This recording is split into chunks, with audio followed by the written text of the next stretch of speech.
শিলচর শহরে ফের চুরিকাণ্ড। রবিবার ভোরে শিলচর কলেজ রোড এলাকার রাজাথিন্দ রোডে এক সাংবাদিকের বাড়িতে ঘটে গেল ভয়ঙ্কর চুরির ঘটনা। সাংবাদিক আশিস দাসের বাড়িতে হানা দিয়ে চোরের দল সোনার অলংকার সহ নগদ টাকা লুট করে পালিয়ে যায়।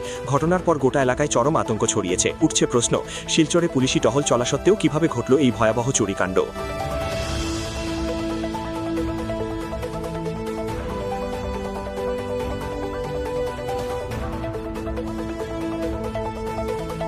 রবিবার ভোরে শিলচর কলেজ রোড এলাকার রাজাথিন্দ রোডে সাংবাদিক আশিস দাসের বাড়িতে সংঘটিত হয় এক ভয়াবহ চুরির ঘটনা। সাংবাদিকদের মুখোমুখি হয়ে আশিস দাসের স্ত্রী ও স্থানীয়রা জানান, সকালে ঘুম থেকে উঠে তারা দেখতে পান ঘরের দরজা খোলা এবং জানালার গ্রিল খুলে নিচে রাখা। এরপর ঘরের ভিতরে ঢুকে দেখা যায় আলমারি তছনছ করা হয়েছে এবং আলমারিতে রাখা নগদ অর্থসহ প্রায় 10 ভরি সোনার অলংকার চোরের দল হাতিয়ে নিয়ে গেছে। এই ঘটনা দেখে পরিবারের সদস্যরা হতভম্ব হয়ে পড়েন। খবর ছড়িয়ে পড়তেই আশপাশের লোকজন দ্রুত ঘটনাস্থলে ছুটে আসেন এবং সঙ্গে সঙ্গে খবর দেওয়া হয় শিলচর ন্যাশনাল হাইওয়ে আউটপোস্টে। খবর পেয়ে আউটপোস্টের ইনচার্জ দলবল নিয়ে দ্রুত ঘটনাস্থলে পৌঁছান এবং গোয়েন্দা কুকুর সঙ্গে নিয়ে পুলিশ ঘটনার তদন্ত শুরু করেছে এবং এলাকার বিভিন্ন দিক খতিয়ে দেখা হচ্ছে। সকালবেলা উঠিয়া দেখি হঠাৎ করিয়া যে দরজা খোলা, গডরেজ খোলা, আর আমার তো সোনা গয়না সব জিনিস একবারে লইয়া গেছে গিয়ে একবারে আমার পুরা নিঃস্ব করে লইছে একেবারে। আর টাকা পয়সাও আসিল একেবারে সব টাকা প্রায় 3.5 লাখ টাকার মতো। সোনা ধরেন 4-5 ভরি আসিল।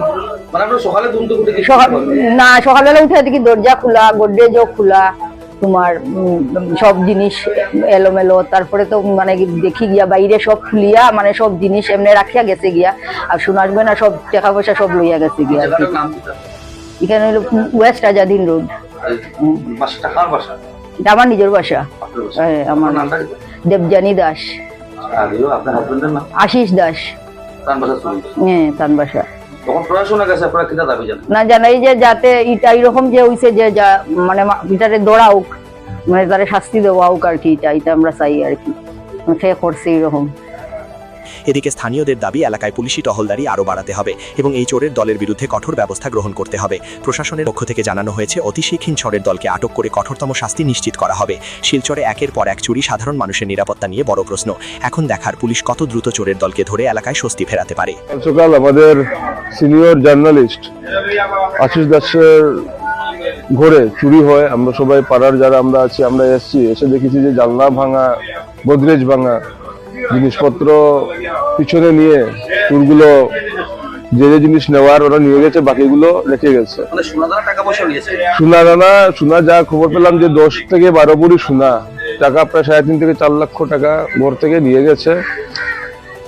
এই ধরনের চুরির ঘটনা শুধু প্রথমবার না, আমাদের অঞ্চলে বা আমাদের এরিয়াতে বা আমাদের গলিতেই বলুন না কেন, আজকে থেকে 3-4 মাস আগেও আমরা চুর ধরেছি, থানাতে দিয়েছি অনেকবার। আমরা প্রায় 7 থেকে 8 বার আমরা চুর ধরেছি। চুর পাড়া থেকে চুর ধরে আমরা নিয়ে থানাতে দিয়েছি, কিন্তু দেখা যায় যে 2 থেকে 3 দিনের মাথায় চুরগুলো ছুটে যায় এবং আমাদের বিভিন্ন যে গলির মাথাগুলো আছে, গলির চিপা চাপা এরিয়াতে ওরা ড্রাগস নেয় বা মদ পান করে বা গাঞ্জা টানে, এই ধরনের নেশা জাতীয় দ্রব্য ওরা প্রায় সময় ওরা সেবন করে থাকে।